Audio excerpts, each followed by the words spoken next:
Would you like to protect the information in your Word texts? Note that it is possible to lock all your Microsoft Office documents, Word, Excel, PowerPoint, with a password. You can allow or deny access to your text document to the users of your choice. Find out how to protect your precious data in just a few clicks. Hi, this is Rubel from Tech Review. Today I am going to show you how to encrypt or protect a Word document with a password.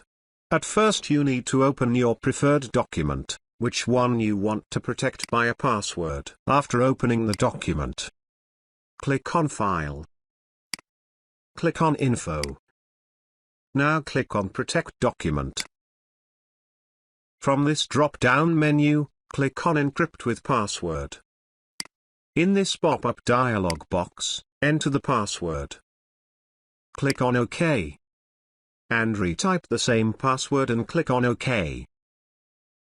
Now your document is a password-protected document. Thanks for watching this video. Hope you like this. Please do subscribe to my channel. Also give a like please. Take care.